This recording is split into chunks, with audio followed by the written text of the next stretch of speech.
Hello, everybody. I'm here today with Mark Milligan, one of our national experts on telehealth, and he's going to help answer some questions for us on those of you who have been thinking about it, and now is the time to start making that transition over. But I know a lot of you have tons of questions, and hopefully Mark's going to help clear some of that up for us today. So welcome, Mark. Thank you very much, Dyanna. It's amazing to be here. My name is Mark Milligan, a physical therapist out of Austin, Texas. It's an interesting, I was an outpatient orthopedically trained physical therapist, a fellow of the physical therapy, the academy. And then I'm also an owner of a telehealth platform called Anywhere Healthcare. So I've tried to push PTs into a digital space for a few years now. But this current crisis is definitely causing rapid adoption on a massive scale. So with that massive adoption at a rapid scale comes thousands of questions and thousands of emails and thousands of really scared people that are trying to do their best for their patients and also for their families and businesses and employees. So this is probably the most, I know in my lifetime, the most serious healthcare crisis we faced. And so we're trying to work together and come up with best answers for everybody to help solve or help try to create solutions for them, not only for short term, but for long term. Because as we said earlier, this is going to transform the healthcare landscape in our country for forever. We'll never go back to the old ways of doing healthcare after this digital push. So I'm happy to be here and help provide information to those that need it. And I'm also available at mark@anywhere.healthcare for emails and questions when we're done. Thank you, Mark. I appreciate you taking your time to help us out and help transform this country into a new way of healthcare. Yeah. All the efforts that you're doing on private practice and APA, we just appreciate you very much. Thank you. Yeah, thank you. You're welcome. It's an honor. So you've been involved with the APTA and private practice at the national level, and can you give us an update on what has recently been accomplished with their efforts as far as approval from insurance companies for telehealth for physical therapists, and explain what the difference is between a telehealth visit and an e-visit? Right. So there's been a lot of talk first of all, actually, let me back up. I need to give a huge shout out to the PPS private practice section of the APTA. I'm part of the COVID-19 task force that was assembled earlier this week. And we have been tirelessly working 20 plus people all day, meeting every day, trying to push out content and sift through all the madness that's coming from 1,000 different directions. So first of all, yeah, gotta give a shout out to the APTA and PPS section for really working hard and trying to navigate the space, even though it's challenging. So some of the information that's come down, the biggest thing that's most confusing to people is Medicare is paying for e-visits, right? So we need to get some terminology down really quickly and very aggressively. Medicare still does not approve physical therapists as telehealth providers, right? An e-visit is not considered telehealth. An e-visit is considered a digital touch for a patient who's established in a time where they need to get in touch with a patient that would take the place of an in-person visit. And let me pull up, I want to pull up a definition for that for you guys because I want this, hold on, where's it on my screen? Because I want you guys to understand that there's a specific definition for an e-visit. And so there's been talk on, the good old World Wide Web and the internets of people trying to leverage and change and use e-visits to treat patients who are Medicare beneficiaries. And we can't do that. That's not what this is about. So where did that document go?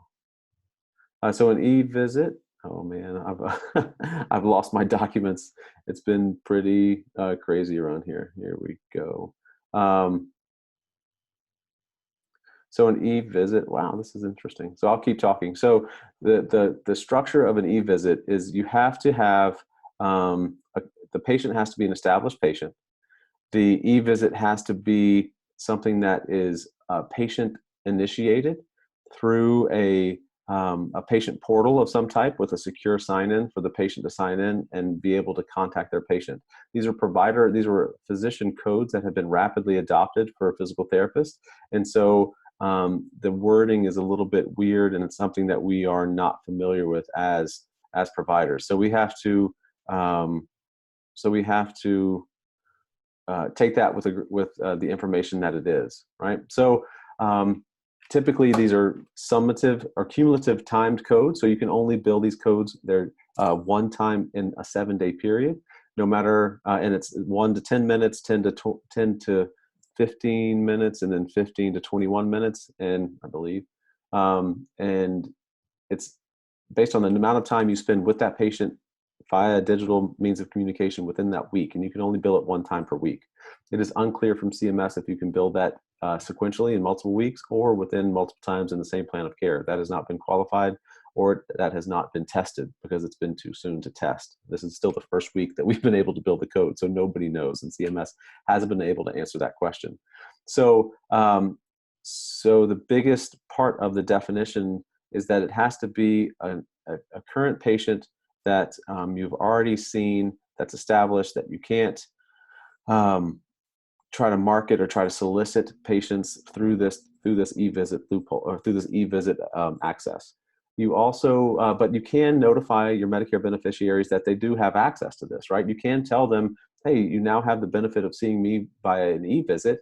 Let me tell you how you can do that, right? So you can walk them through the steps, right? So you can give them access, but you're not able to solicit new patients or advertise for new patients through this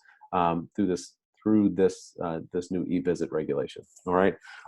So also be mindful that things change on an hourly basis. So please know that all the information I give on this webinar is subject to change with the changing of the wind or whatever happens in Washington. So. Right.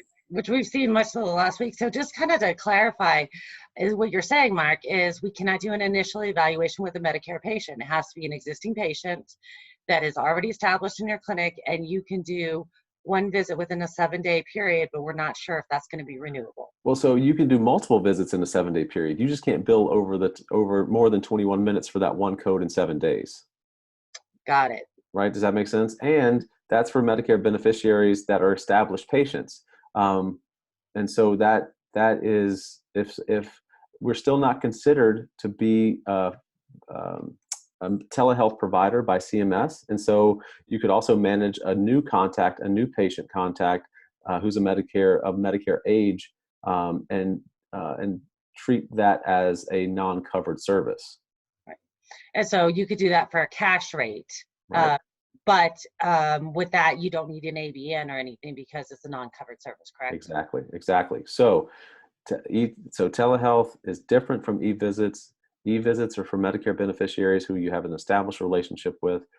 Telehealth can be provided to all of your patients who pay cash, right? So there's some distinct, and telehealth is the establishment basically of a patient-therapist relationship, where you evaluate that patient and provide that patient a plan of care.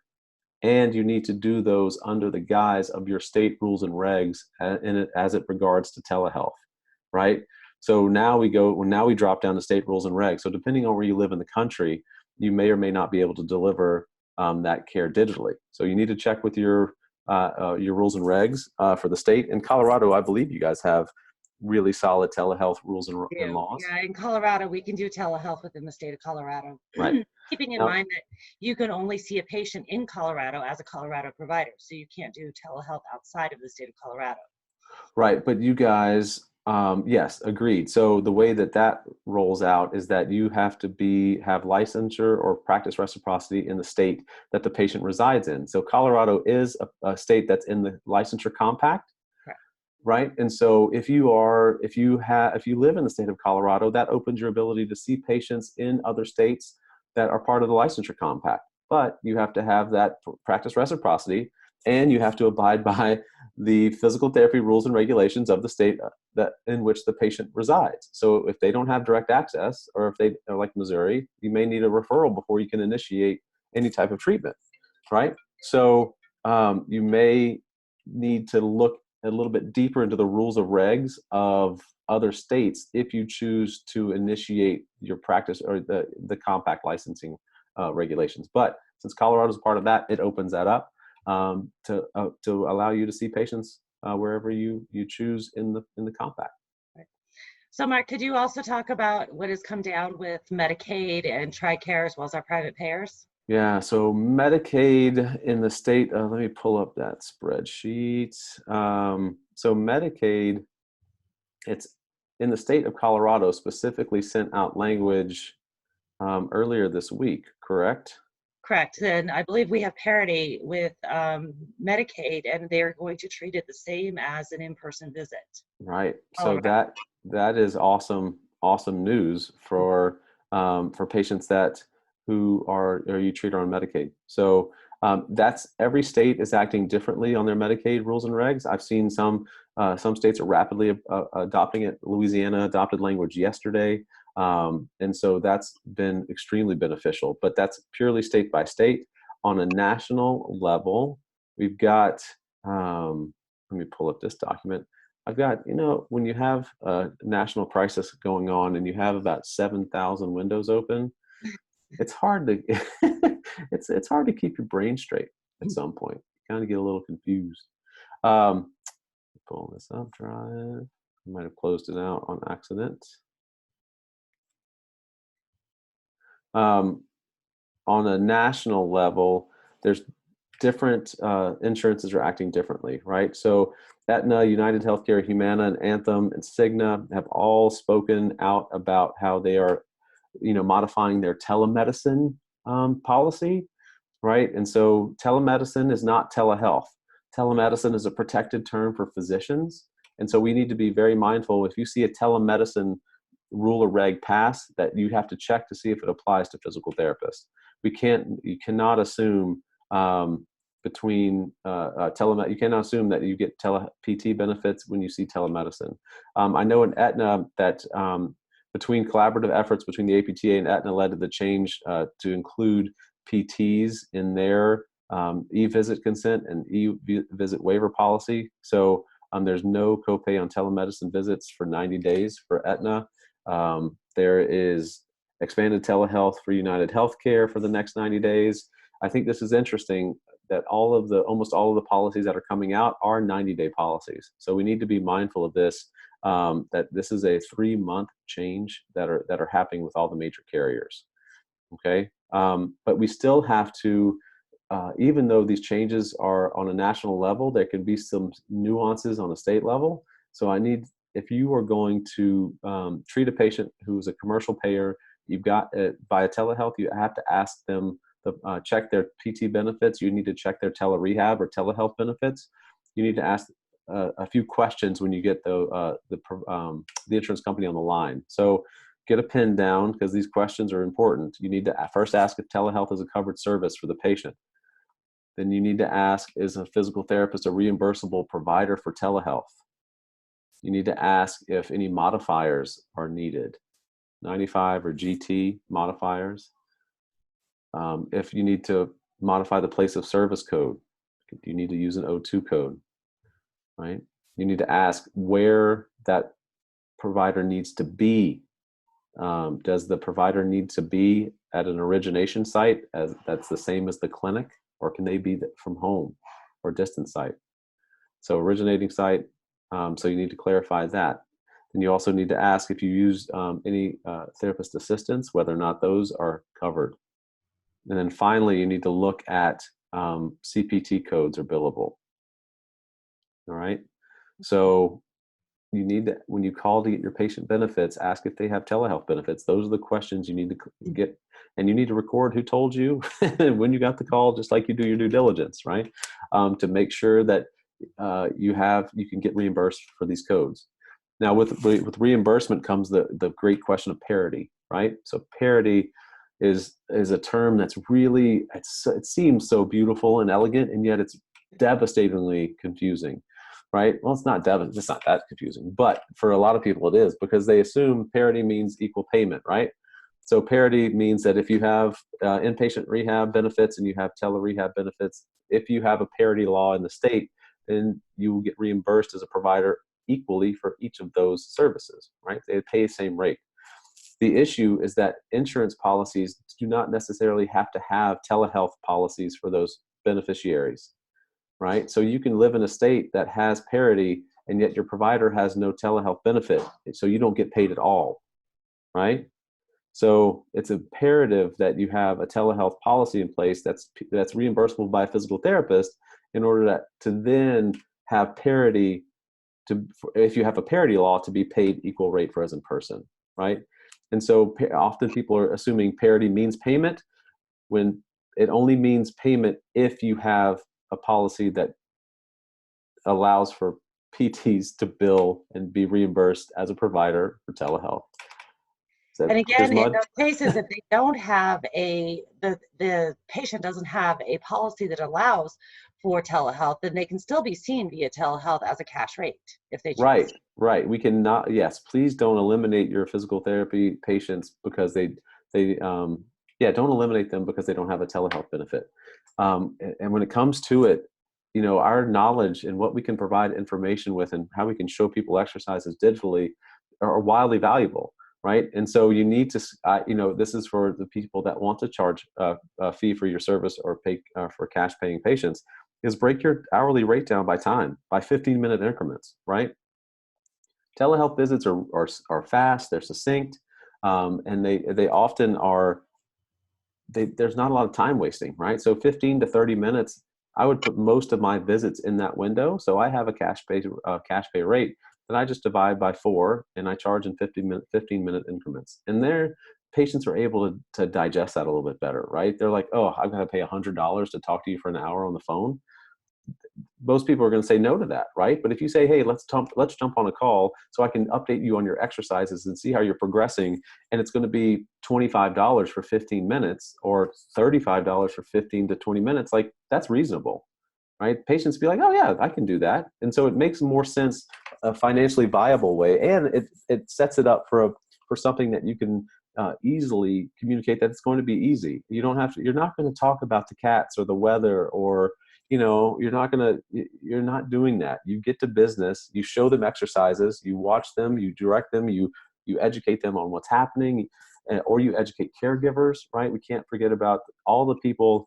So many people need this care right now that don't or can't leave home, right? Somebody made the great point yesterday that, all of the people that in assisted living facilities and nursing homes and patients that don't get up or get out of their chair until they come to see you are going to be in their chairs, are going to be in their beds for weeks now. And so it's massively important for us to get to our patients in some way, shape, or form to help get them back to movement in some way, right? It sounds like this is a good opportunity for us as physical therapists to become more efficient with our care.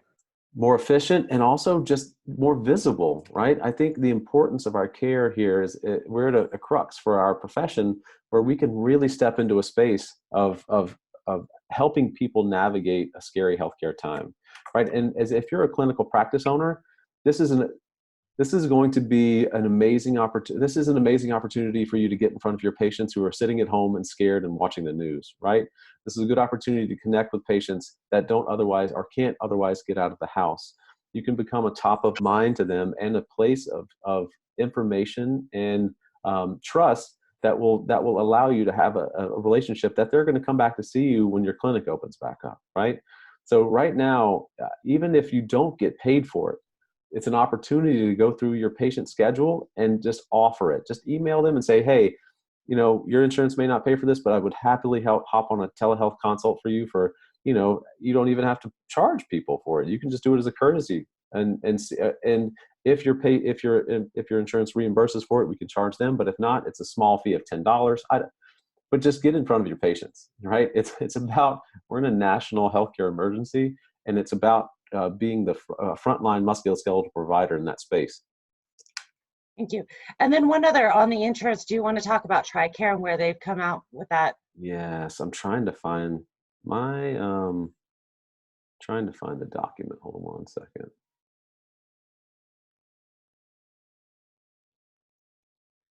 All right.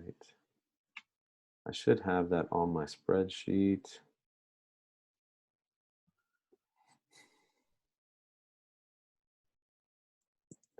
Yeah, so TRICARE policy, national, oh, that's not showing up. I apologize for this. I thought I had all of this on the fingertips. You don't have the TRICARE policy at your fingertips, do you? I don't have the exact policy. I do know in Colorado that we are similar to Medicaid, where we can now treat patients via telehealth for all TRICAREs. Right, that's awesome. I don't have the exact policy in front of me. Yeah, and I don't either. And I think another important note was that TRICARE also opened up PTAs again to Right. treating. So So that's a big thing. That is a huge thing, right? And I think some other providers are opening up extenders as well.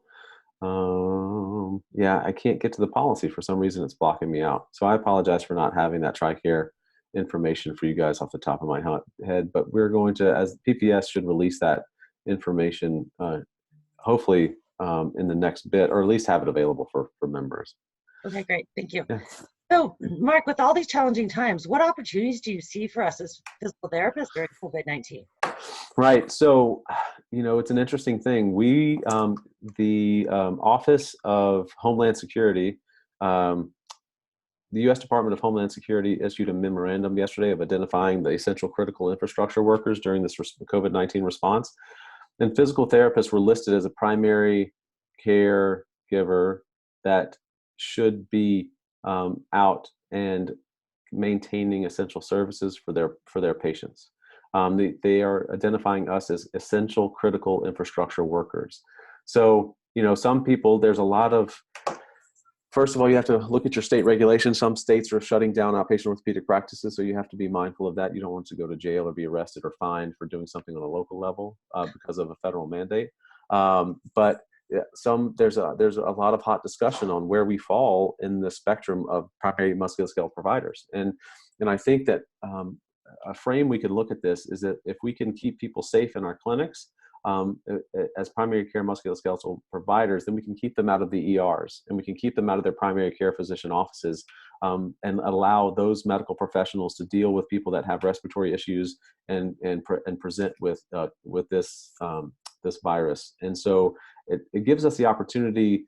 We can think of it as, we don't want to be seen as, getting out there and trying to be a hotbed to spread this disease. I think if there's proper infection control procedures in place that clinics can deploy with monitoring temperatures, with cleaning surfaces, with keeping physical distancing, with cycling patients through at certain times, right? You can limit the number of patients you can have in your clinic, right? I know of quite a few clinics that have 2 doors. So a patient comes in one door, goes to a treatment room, gets treated, and goes out the other door. So they have very little patient contact.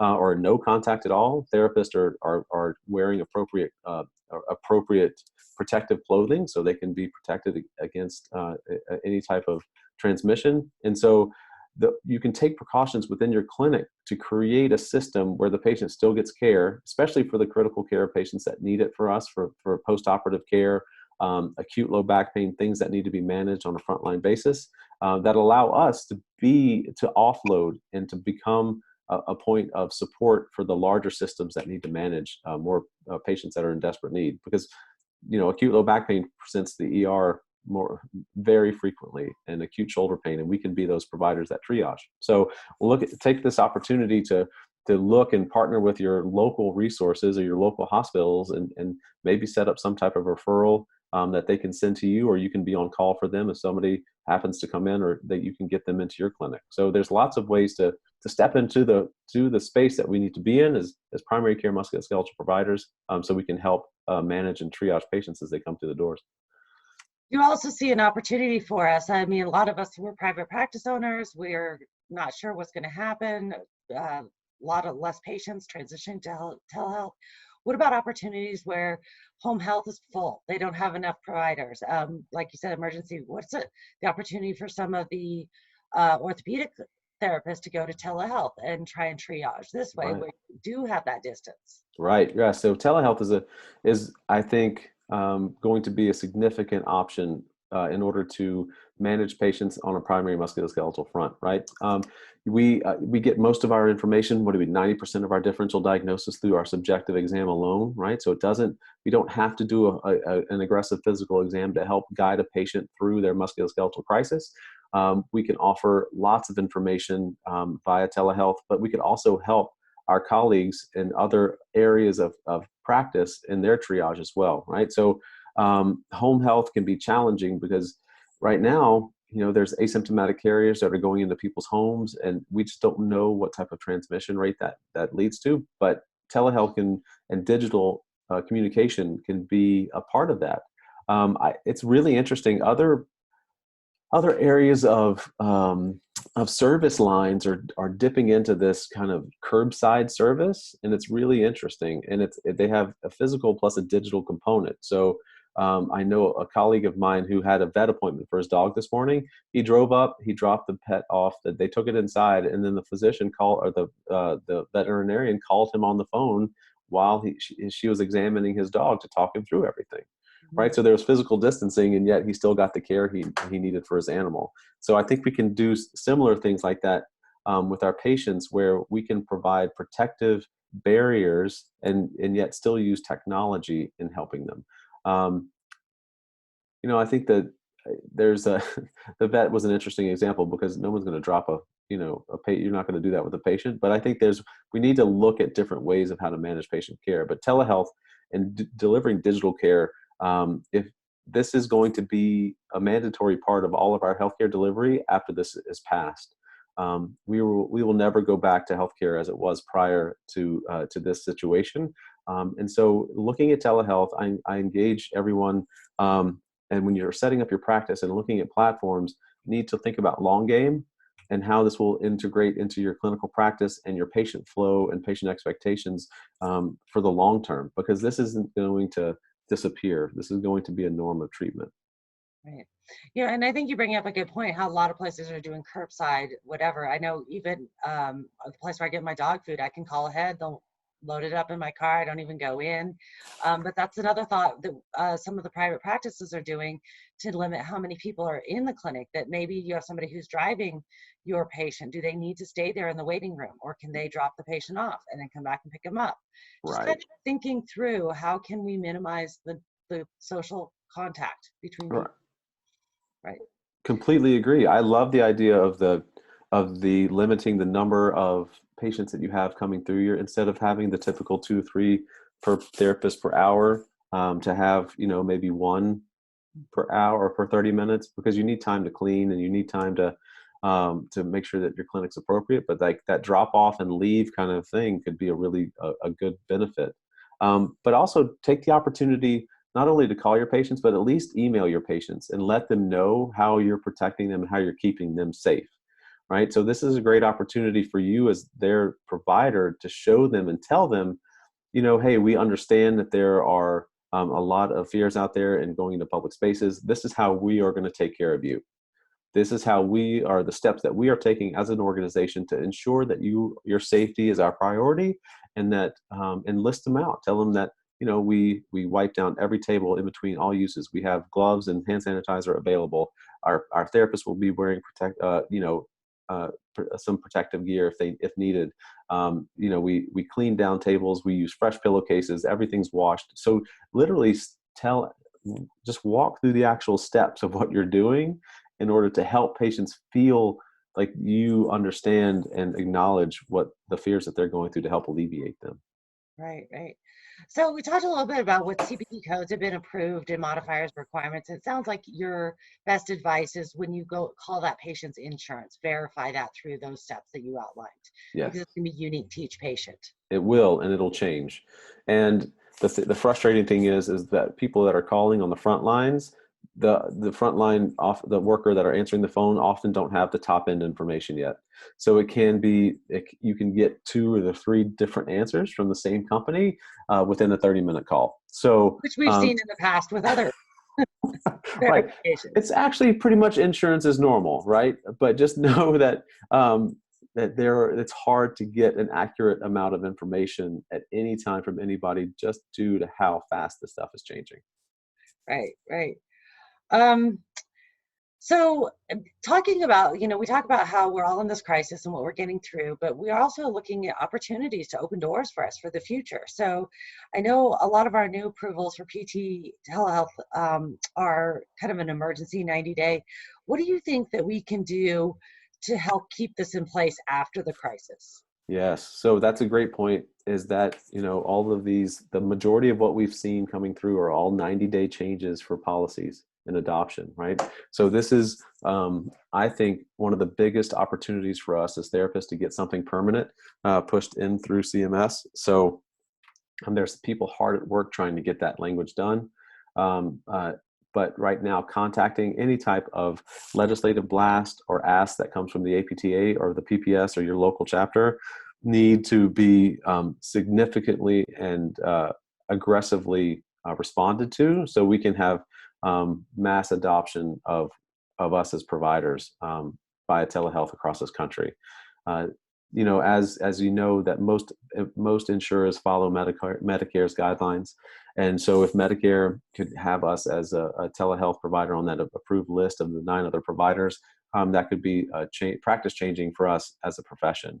And right now will probably be one of the best opportunities to do that, seeing how appropriate our care can be delivered via telehealth, how we can triage musculoskeletal patients and keep them out of the ER and primary care docs' offices, and then how safe it is, right? I mean, safety is paramount, and right now you can deliver an incredible complete plan of care digitally in a very safe manner. Now, do understand and realize that it is telehealth is no different than an in-person visit, right? So if you are doing telehealth visits, you're initiating a first evaluation, you can't treat this any differently than a normal visit. So you have to get consent to treat forms. You have to get all your informed consent forms, your paperwork that would be normally signed and signatured on an office visit has to be done. You cannot think of this as any different than an in-person treatment.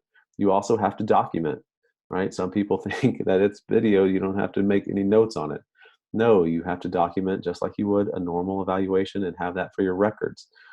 Some payers are requiring that you store and record the video for payment, right? And if that's the case, then you have to get an informed consent from your patient that you are recording the session.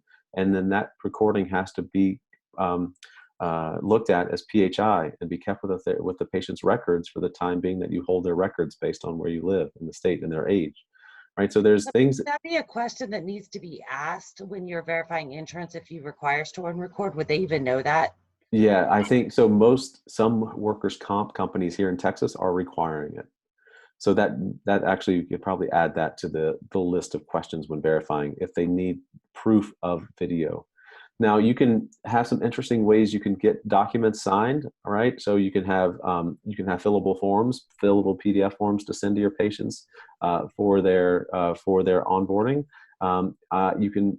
Not a lot of digital software allows for signatures, but getting creative. I've had patients that when we are about to initiate. I'm going to use my daughter's children's book, initiate a session, they'll hold up their consent form that's signed and I'll take a screenshot, right? Or I'll have them do a signature with a time and date and the time of the session, right? And I'll have them hold that up and take a screenshot, right? Because it's documenting proof that you were there and they agreed to the time that was on that sheet, right? So you can actually use, you got to get creative when it comes to telehealth. You can use those images as, in my unprofessional, non-attorney legalese, I would assume would be okay for proof of documentation, right? A photograph. And then they can either at a later date, you can collect them when this passes and you can have those for your records, or they can scan them in, or they can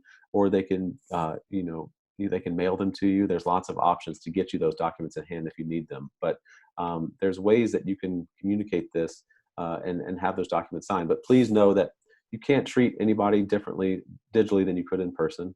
And then you also, in the state of Texas, if you realize that or recognize that the patient has a non-musculoskeletal presentation or something that can't be managed digitally, it's your requirement under our Practice Act to get them into a provider that can see them physically, right? It doesn't absolve you of your right to refer or to treat and refer or to treat just because it's digital. Right. Those are all excellent points. Thank you.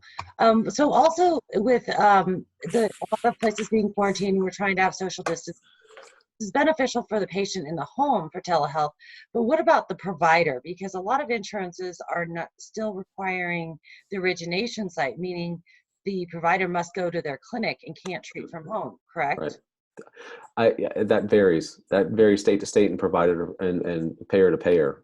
So some payers are allowing the originations. They don't care where the and the e-visit right now. I believe the e-visit origination site doesn't matter. But when you bill it from the site of the origination. Does that make sense? So if the provider is in their home, they would still bill it from their clinic. Is that what you're saying? That's the current understanding. I actually don't believe me. I need to get clarification on that. I think it varies again from policy to policy. Some policies that has to be the clinic address, right? Some policies it can be another offsite address. And all of that, people think, oh, how can that be tracked? It's a simple IP address on the video that's easily trackable on all that software. So that can be something that if it comes into play, then that can be found pretty easily. I think I totally forgot to speak about the HIPAA and privacy stuff that came down from CMS. So right now, there's a temporary waiver on different technology to use in order to communicate with patients.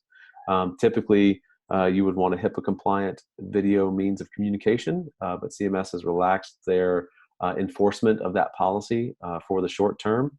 Again, probably a 90-day policy on this, that if it's a necessary thing, that it's like an urgent situation, that you can use a non-HIPAA compliant video platform such as FaceTime or Skype in order to communicate with your patients. But in doing so, you need to make sure that you document why you did it, how long, who, why, for how long, the approximate length of time that patient's information could have been compromised.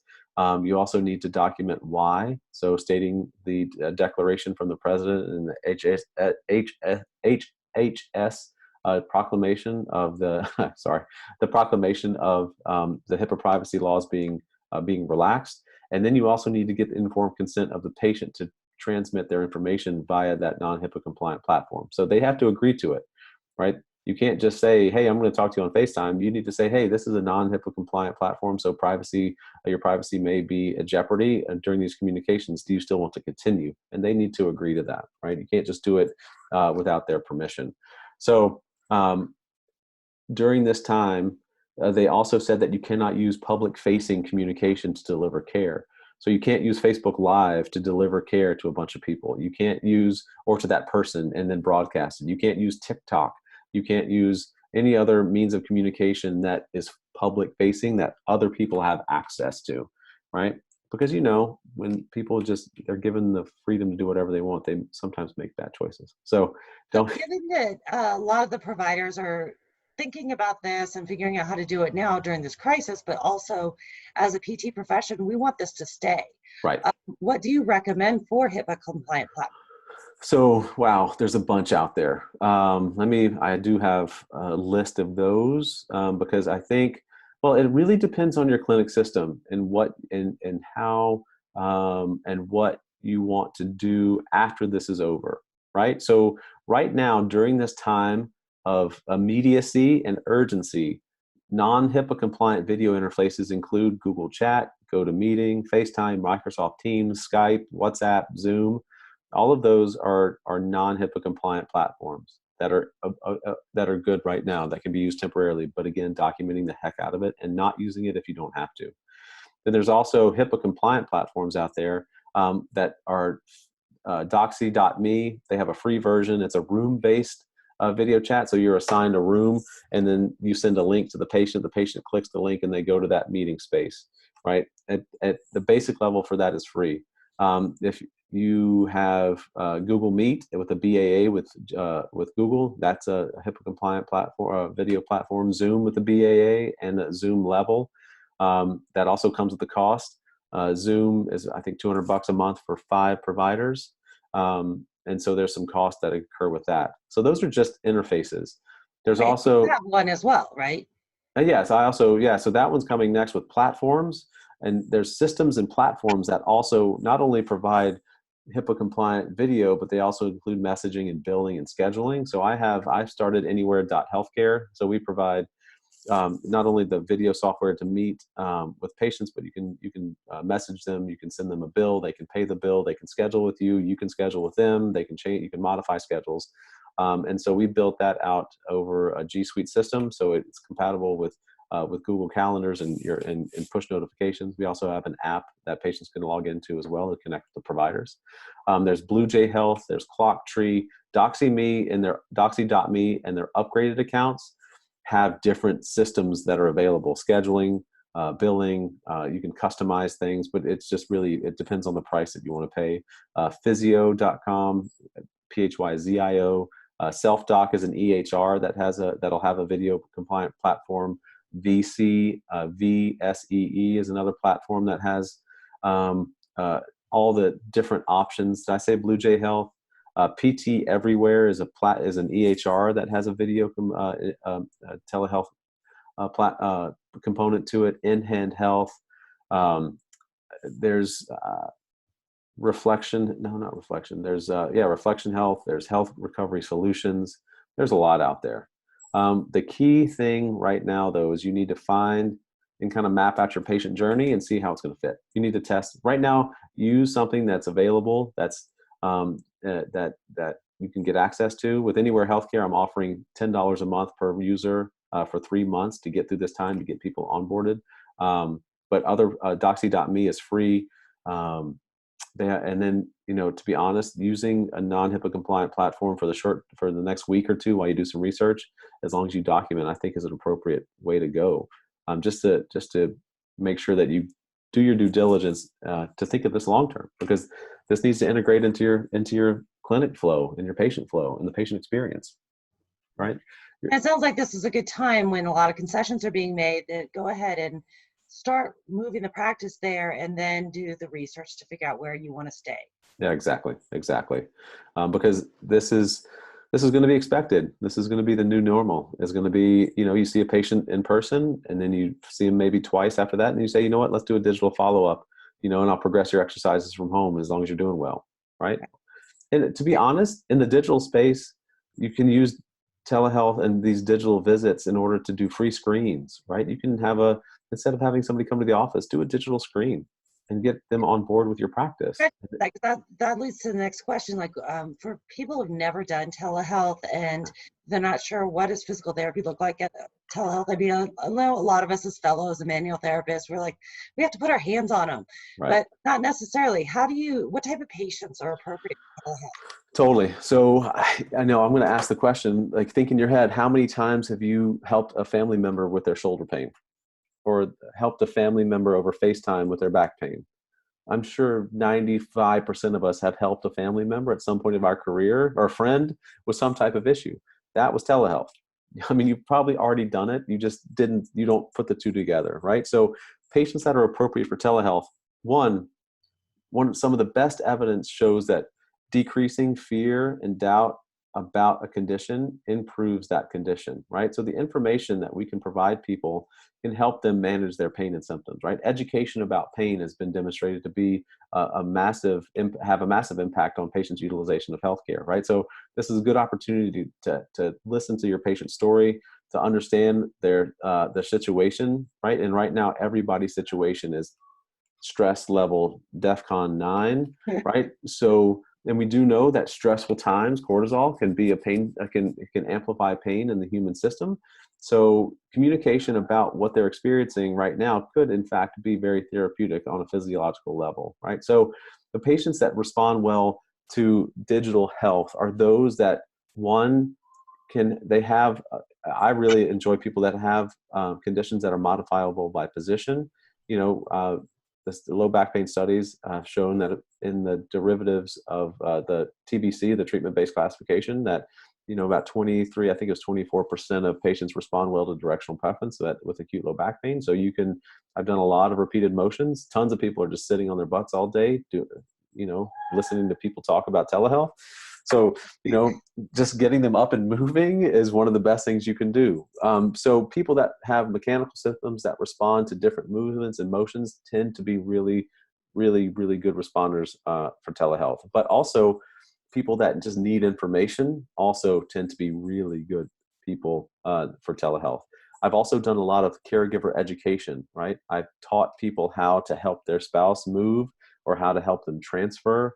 The beautiful thing about a two-way camera is this is my office that I have a couch right behind me that I'll use my daughter who's 8. I'll use her as a model and show people how to do transfers. I'll show people how to do passive range of motion. I'll show their spouses how to perform some easy techniques to help the patients feel better. Right. So, I think the big thing to think about when you're treating people digitally is mirroring and then mirroring you. So you need a space. You need to create a space that you have an open place to move, right? So technology wise, I have a laptop, or I'll often be on my camera on my phone so I can hold it up or have a position it to where I can show myself on the floor or on the couch and showing myself doing the exercise. I have the patient, because demonstration, oh, could you imagine telling somebody how to do a UNLTTA with just your words?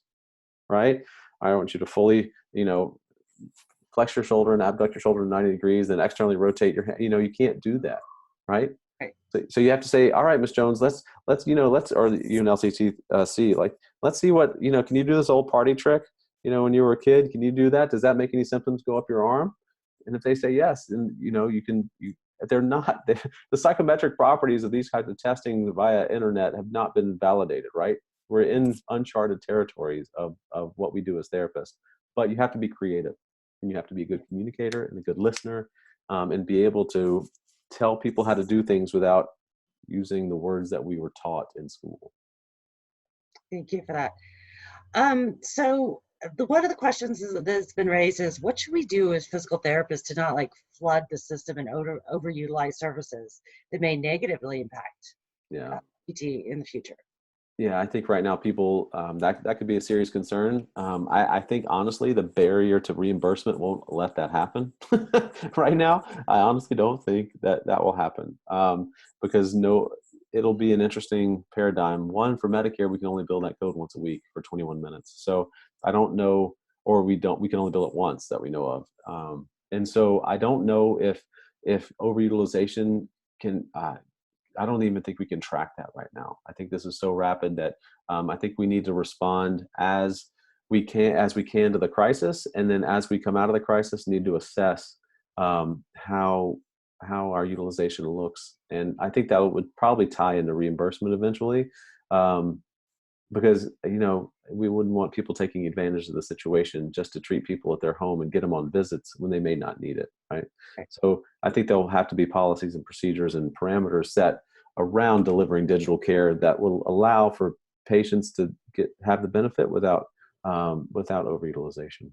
Well, and it sounds like, I mean, it's no different than what we do in the clinic. Does that patient need to be seen? Do they need skilled therapy? Can you apply that same paradigm to telehealth? Totally. Yeah, totally. Yeah, you still have to go through your triage, right?